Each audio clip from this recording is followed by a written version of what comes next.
Olá pessoal, e hoje no episódio do PodMax nós estamos recebendo o nosso deputado estadual Vinícius Cozzolino. Vinícius, seja bem-vindo ao nosso podcast, no podcast do Paulinho da Refrigeração. Prazer imenso estar recebendo. Prefeito Paulinho, meu amigo, é um prazer estar aqui contigo em Santo Antônio de Pádua, essa terra tão querida, terra de gente trabalhadora. Então eu que agradeço por estar aqui hoje na sua companhia. Vinícius, primeiro mandato de deputado estadual, Uhum. filho de uma família tradicional, né, a família Cozzolino, há mais de 20 anos, né, na política, 40, né? 40 anos. Filho de uma família tradicional na política do estado do Rio de Janeiro, a família Cozzolino, há mais de 40 anos, né, na política. Foi secretário da cidade de Magé e agora no primeiro mandato como deputado estadual, né? E aí a população de Pádua gostaria de saber um pouco de você, né, das suas origens, das suas expectativas políticas, né, para o futuro do estado do Rio de Janeiro, para a sua próxima, né, possível próxima legislatura, né, e falar um pouquinho de você para toda a nossa audiência. Paulinho, eu sou advogado, venho de uma família de educadores. Minha família, além de ser uma família de políticos, é uma família que é ligada à educação. Minha mãe é professora e desde cedo eu estudei muito e entendi que as pessoas precisam muito da política como ferramenta de transformação da sociedade. E eu tive que me preparar para isso. Então eu fui buscar o conhecimento e estudei direito, entendi que isso poderia me ajudar a transformar a vida das pessoas. Resolvi entrar para a vida pública, além de advogar, porque quando eu me formei eu advoguei. Depois o Renato Cozzolino, meu primo, se tornou prefeito da cidade de Magé. Eu fui ser secretário municipal de governo, de fazenda. Lá em Magé, nós encontramos uma prefeitura completamente arrasada, sem dinheiro, sem recursos. Nós conseguimos organizar a casa, ajustamos as finanças públicas. Com esse ajuste de contas, nós conseguimos retomar os investimentos, colocamos as contas em dias, os salários dos servidores públicos, desde então, são pagos dentro do mês trabalhado. Nós conseguimos dar reajuste a todas as categorias de servidores municipais.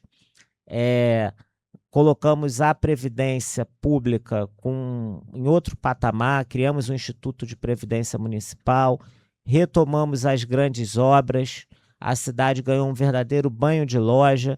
Isso resultou numa aprovação do prefeito em sua reeleição, né? Foi reconduzido ao cargo com 88,74% dos votos. Eu fui eleito deputado estadual com 70.270 votos.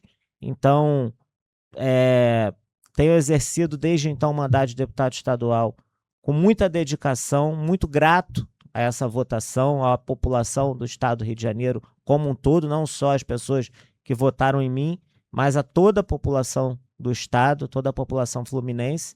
E tenho buscado a cada dia ser parceiro dos prefeitos, parceiro de todos os municípios e buscado o problema lá na raiz. Tenho procurado ouvir os vereadores, os prefeitos e tentar despachar esses problemas no governo estadual, tentado usar o que eu sei para ajudar, né? Seja na área da saúde, na área do desenvolvimento social, econômico, educacional, para fazer com que nós tenhamos, de fato, um estado melhor para se viver. Uma passagem muito especial, né, e um vínculo que o senhor criou com a cidade de Santo Antônio de Pádua, né, foi a sua intercessão, foi o seu prestígio, né, junto à Secretaria de Estado de Saúde, né, que possibilitou que o nosso Hemocentro, que é um hemocentro regional, pudesse, né, contratualizar com o Estado e ter a sua verba regular, mensal, né, para a manutenção dos trabalhos do Hemocentro. Isso é algo que marca, né, o seu mandato com relação ao município de Santo Antônio de Pádua. Então, em nome de toda a população paduana, né, venho aqui mais uma vez agradecer o empenho, né, o seu instinto municipalista, de estar próximo aos prefeitos, de entender as demandas, né, de cada município, e com a sua articulação política, com prestígio. O senhor tem, digo isso por acompanhar o trabalho do senhor, né, usado de uma maneira muito positiva, muito especial, né, com os municípios, e o município de Pádua é prova disso. E essa é uma oportunidade das pessoas, da nossa audiência, estar conhecendo o trabalho do senhor, né, principalmente da sua atuação na Câmara dos Deputados. E a gente queria saber o que o senhor destaca, né, nesses seus primeiros 4 anos de mandato, qual foi o destaque da sua atuação, o que mais te orgulhou de fazer, de realizar, né, ou de proporcionar a algum município, alguma região, através do mandato do senhor. Olha, eu quero dizer que aqui para Santo Antônio de Pádua é lógico que eu acho que o marco da atuação do meu mandato é intermediar a abertura e o financiamento do Hemocentro junto ao governo do estado. Mas isso não seria possível se não fosse o prefeito Paulinho ter me conhecido e ter expressado essa necessidade de forma tão contundente. Então fica aqui, Paulinho, primeiro a minha admiração pela sua pessoa, pelo seu trabalho. Eu te conheci de uma forma até inusitada na sala de outro deputado, e você falou para mim: olha, se você conseguir, eu já estou até desistindo, porque eu estou tentando, a obra está pronta, eu não consigo colocar esse Hemocentro para funcionar, o Estado não habilita, o Estado não faz o cofinanciamento, e eu já estou praticamente desistindo, está lá há quase 20 anos para ser aberto. E ali eu vi realmente uma coisa que parece simples, né? A dificuldade que você estava encontrando para ter o seu caminho ali resolvido. E muitas vezes é isso mesmo que acontece. Coisas simples e que não são resolvidas. Esse é o papel do político, esse é o papel do deputado, despachar os problemas dos prefeitos. E os prefeitos encontram dificuldade com isso. Então, isso ali aproximou a gente e entregou, né, uma benfeitoria à população paduana. Então, acho que criou, né, uma parceria nossa e entregou algo não só para Santo Antônio de Pádua, como para a região noroeste como um todo, porque o Hemocentro aqui de Santo Antônio de Pádua atende todo o noroeste fluminense. É um equipamento do SUS que atende toda a população do noroeste fluminense. E além desse equipamento aqui para Santo Antônio de Pádua, eu estou completando agora em abril, hoje nós estamos no dia 30 de abril, 40 meses de mandato, com 40 leis aprovadas. São leis que atendem a sociedade do estado do Rio de Janeiro em diferentes áreas.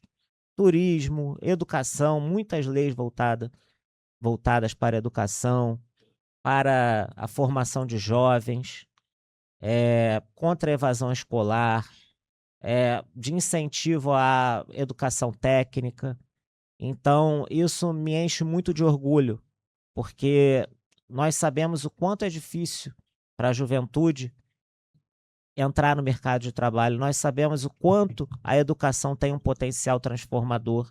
Eu que venho de uma família de educadores, eu que sempre aprendi a dar valor à educação, nós que estamos na vida pública, que sabemos o quanto a educação é importante, o quanto ela pode transformar vidas, e poder, de fato, entregar leis que mudam vidas é algo que acho que marca a minha trajetória política. Então, ter 40 meses de mandato, já ter 40 leis como autor, não como coautor, são 40 leis de minha autoria, é algo que me dá satisfação, me traz orgulho da minha produção legislativa.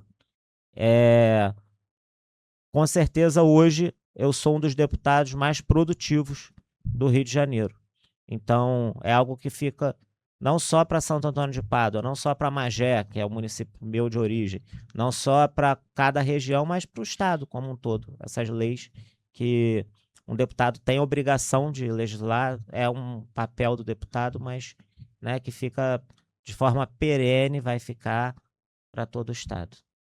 Sem dúvida alguma, a segurança pública será um tema muito discutido nas próximas eleições.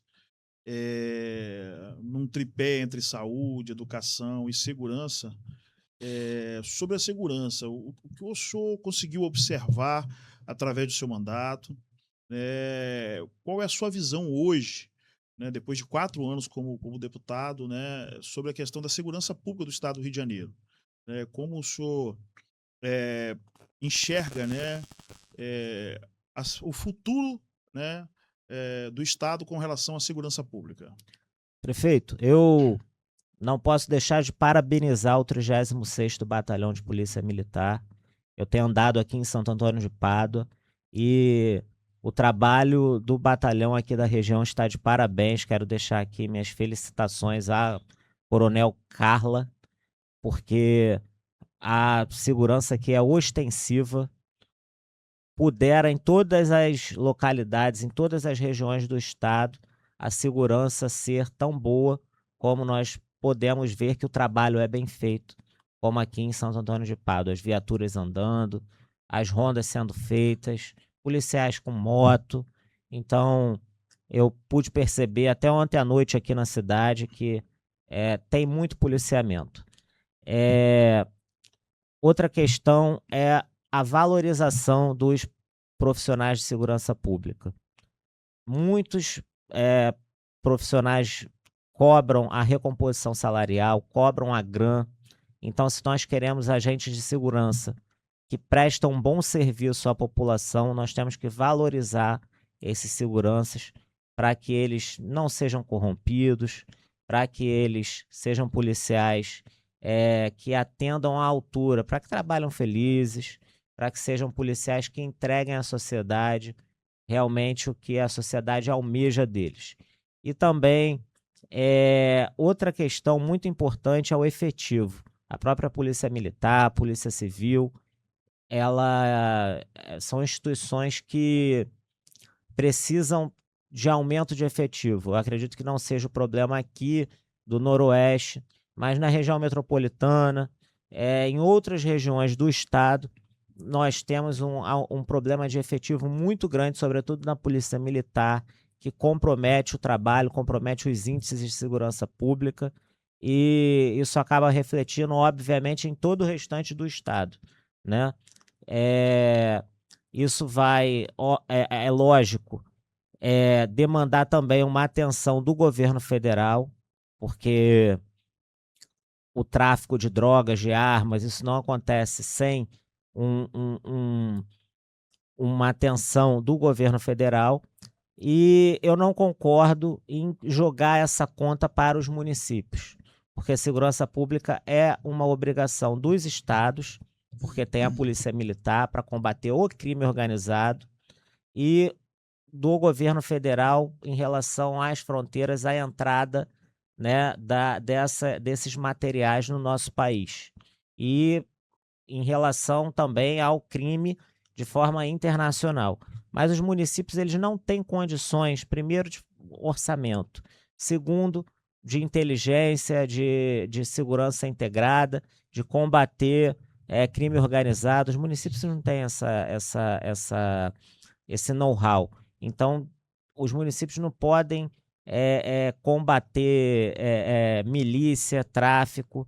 Isso tem que ser realmente ficar a cargo do governo do estado. O governo do estado tem que auxiliar as prefeituras com vídeo monitoramento, com medidas que possam organizar o território municipal, mas essa atribuição ela tem que ser do governo estadual. Os municípios podem, se tiverem estrutura, até, né, dar uma melhorada, instalar seu vídeo monitoramento, equipar melhor as suas guardas municipais.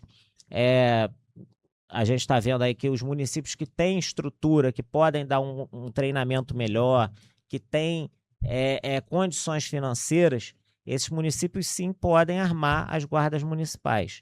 Mas para isso tem que ter armamento de qualidade, com precisão, com um treinamento adequado, senão acaba fazendo coisa errada, né? Senão acaba saindo daquilo que é o adequado.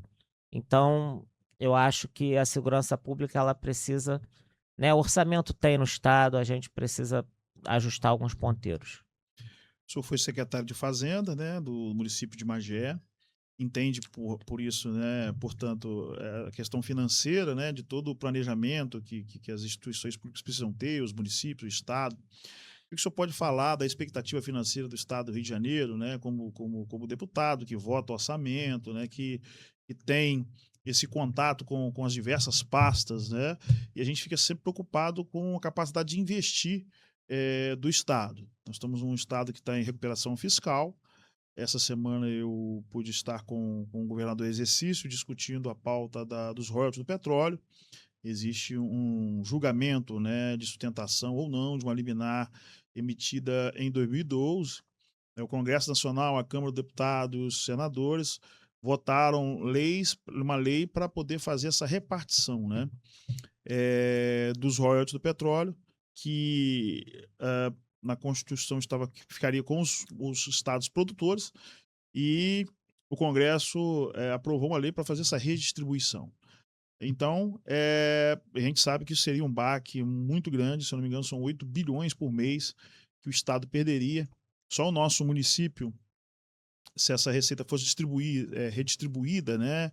Claro que a gente não sabe o quanto alteraria a questão da arrecadação. Pada, por exemplo, arrecada em média entre saúde, educação e os royalties, né? E o royalty que entra na conta principal, em média 3 milhões e 100 por mês, mais ou menos uns 36 milhões por ano.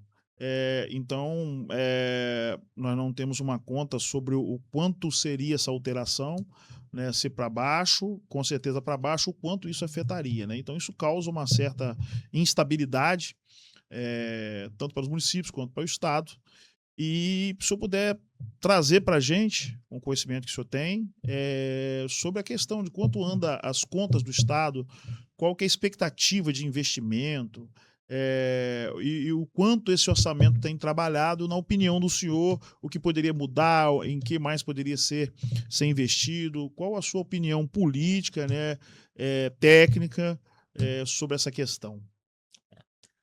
O julgamento que está marcado para acontecer no dia 6 de maio no Supremo, ele vai decidir se a lei aprovada em 2012, que reparte as receitas dos royalties com os demais entes federados que não são produtores, é constitucional ou não. A aplicação dessa lei está suspensa por uma liminar. Teve um pedido de vista da ministra Carmen Lúcia, está para ser devolvido para julgamento. Em primeiro lugar, essa lei ela já padece de uma inconstitucionalidade, porque ela trata de poços de petróleo e contratos que foram firmados anteriormente à edição dessa lei, ou seja, ele já seria o direito adquirido do Estado do Rio de Janeiro e seus municípios, obviamente. Então, ela está desrespeitando esse direito adquirido, que é, né, direito fundamental, então é inconstitucional. Em segundo lugar, ela está alterando esse pacto federativo, essa repartição de receitas, que há décadas já é realizada dessa forma e prejudicaria em muito o Rio de Janeiro e seus municípios. Seria um desastre fiscal para a nossa realidade. Somente o estado do Rio de Janeiro perderia mais ou menos entre os royalties e as participações especiais, cerca de 8 bilhões de reais por ano. A conta dos 8 bilhões é anual, porque o Estado hoje arrecada cerca de 22 a 24 bilhões anual, né? Tem arrecadado mais ou menos isso. O royalties ele tem 3 variáveis, né? Que fazem contam para a arrecadação dos royalties. É o câmbio, o valor médio do barril, né? E a produção. do barril. Então, a produção do petróleo. Então, você, a partir dessas 3 variáveis, você tem o que o ente federado ele recebe de royalties. Então, seria mais ou menos 1/3, né, que deixaria de arrecadar. O senhor está dizendo que aqui em Pádua daria 3 milhões e pouco pelo que recebe do principal e dos royalties do pré-sal na saúde e na educação, porque no pré-sal ficou 75% para a educação e 25% para a saúde, né? Não vai mais aquela conta principal que divide, porque usa para tudo, vai 75% para a educação e 25% para a saúde. No Estado, nós já estamos no regime de recuperação fiscal, aguardando a aprovação, a inclusão, a regulamentação do Propag pelo governo federal. Por quê? Porque o Congresso aprovou o Propag, mas o governo federal ainda não regulamentou. A gente já aprovou na LERJ a adesão ao Propag, mas a gente precisa que o governo federal regulamente o Propag para que o Rio de Janeiro faça essa adesão. Por quê? Porque hoje nós pagamos juros da dívida com a União que são impagáveis. É uma verdadeira agiotagem da União com o Estado do Rio de Janeiro. Ao longo dos anos, o governo estadual foi adquirindo empréstimos com a União. E esses empréstimos, eles comem o orçamento do Estado. E isso vem diminuindo a capacidade de investimento do Estado do Rio de Janeiro.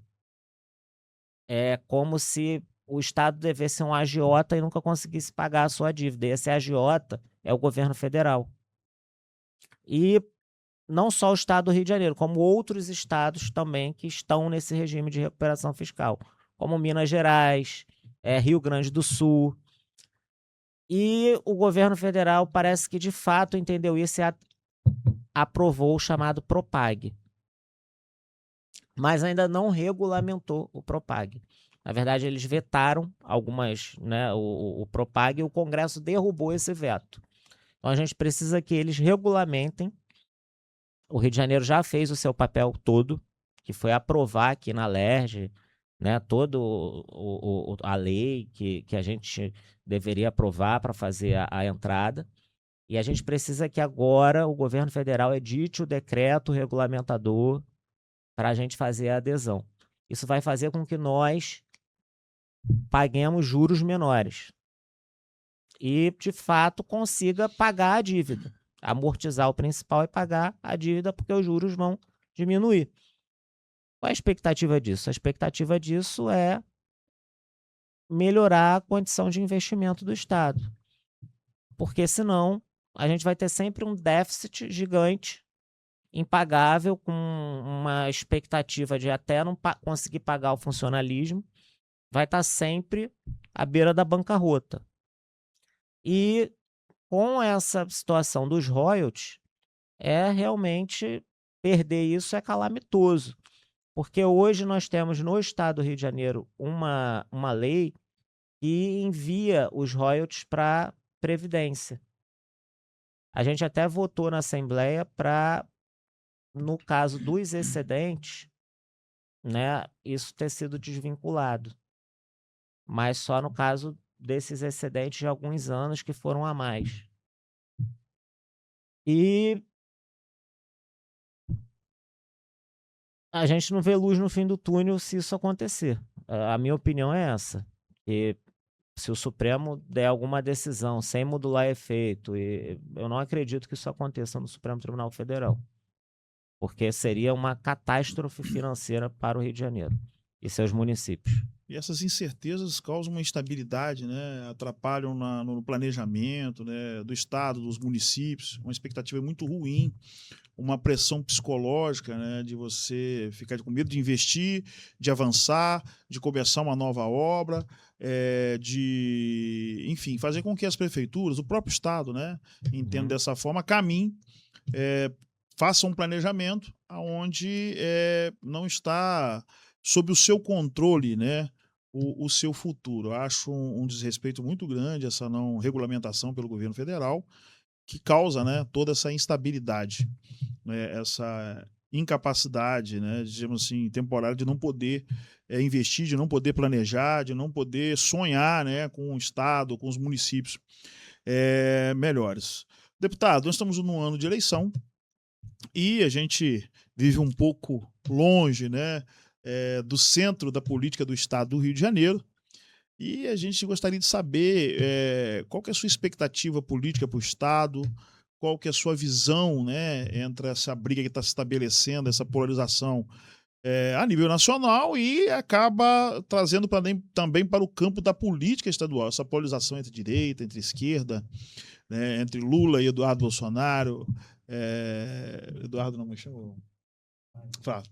Entre Lula e Flávio Bolsonaro, entre a turma do PL, né, com Douglas Ruas, da direita, entre Eduardo Paes. O que o senhor enxerga, né, para o futuro do Estado do Rio de Janeiro com relação à política? O que o senhor pode trazer aqui para o interior, né, alguma coisa dos bastidores? Alguma coisa dos bastidores, né, ou alguma coisa sobre essa construção né, dessa eleição para o Estado, para governador do Estado do Rio de Janeiro. Prefeito, eu acho que todo extremo é ruim. Perfeito. Eu não gosto de nenhum extremismo. Eu sou um político de centro. Meu partido é o PSD. Eu troquei de partido no mês passado. Me filiei ao PSD, que é até o partido do Eduardo Paes, ex-prefeito do Rio de Janeiro, pré-candidato ao governo estadual. E eu acho que nós temos que separar essa questão da eleição do Estado do Rio de Janeiro para a eleição nacional, porque nós não podemos nacionalizar a eleição estadual.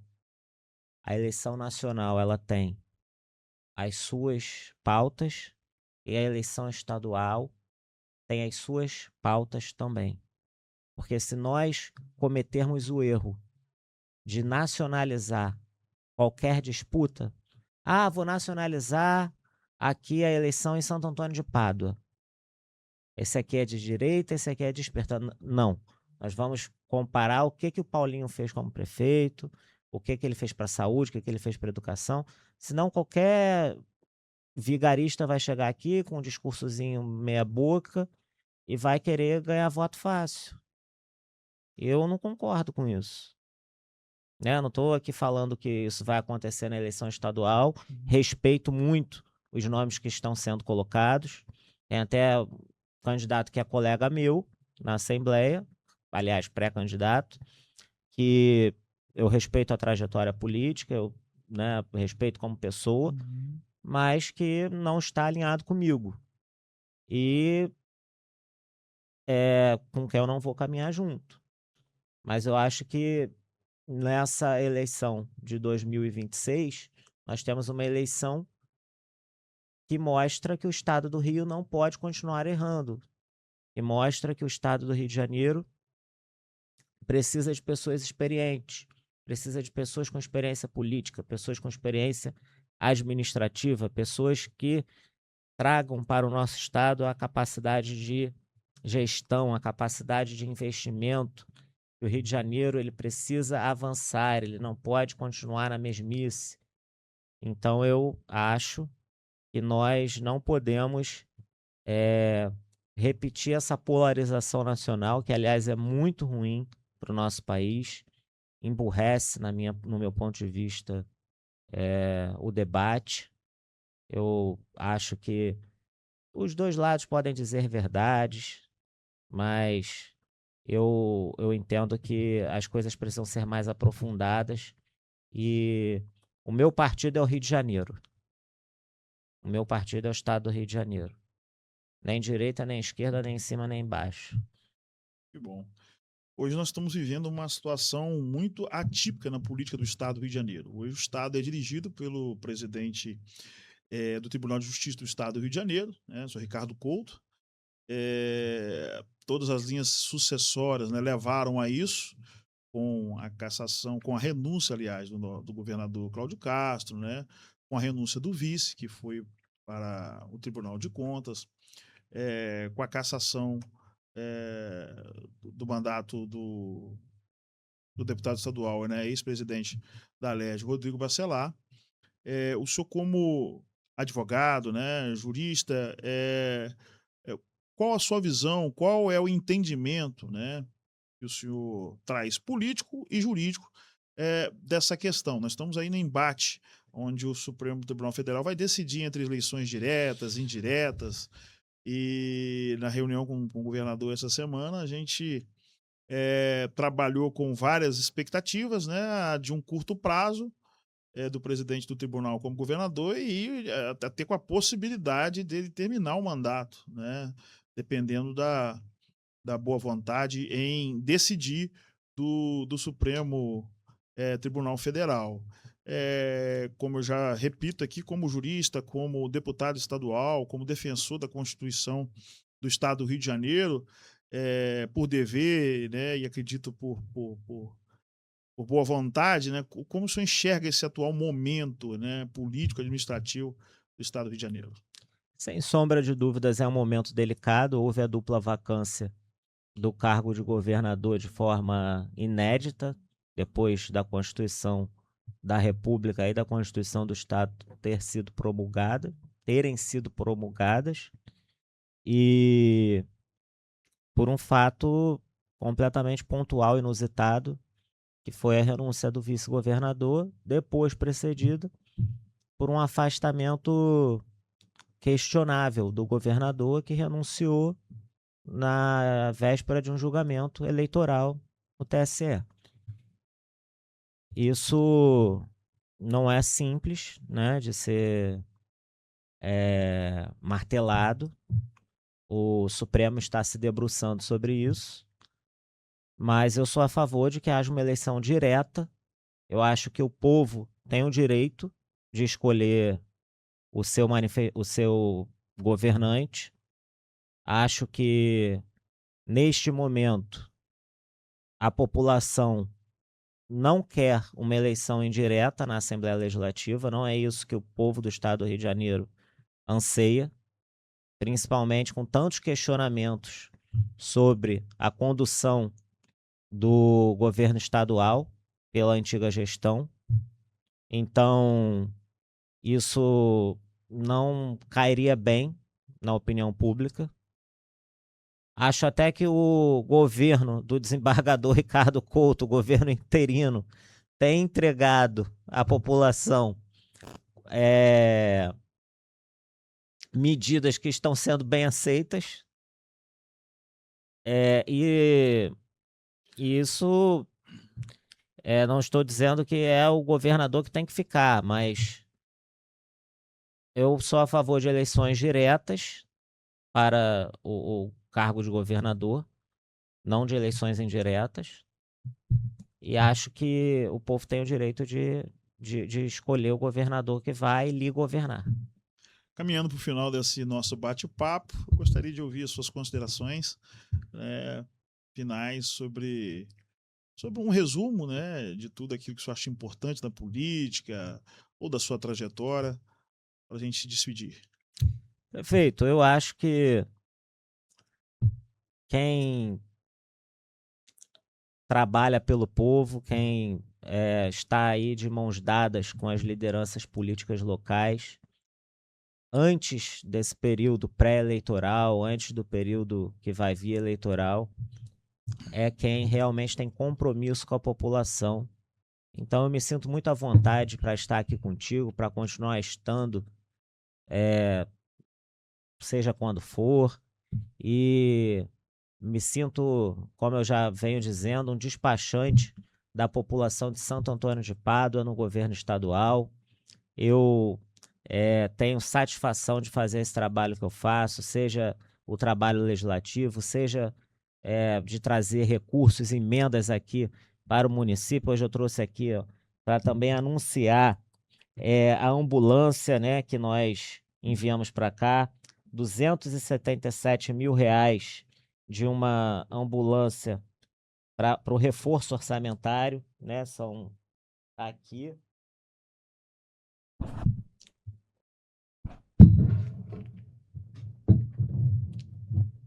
Essa é uma emenda do ano passado, tá? Perfeito. E mais R$100 mil que nós já havíamos feito no ano anterior.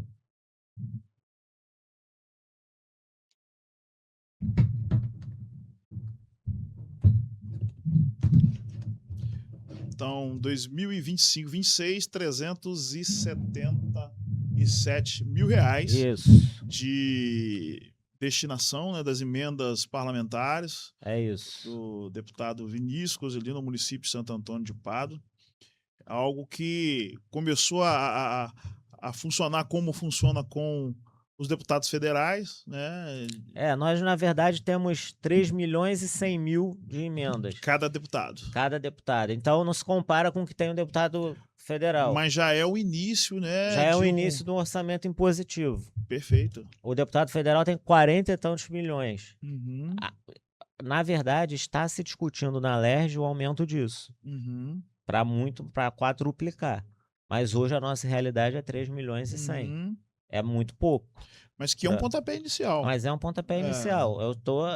É uma boa demonstração de vontade. Claro, com certeza.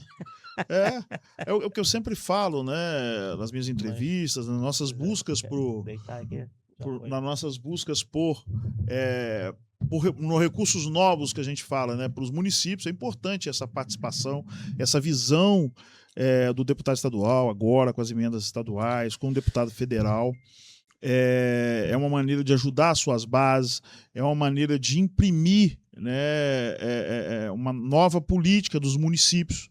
É um dinheiro extra, sangue novo nas contas da prefeitura que a gente pode estar investindo aí em ambulâncias, investindo na saúde, investindo na infraestrutura do município.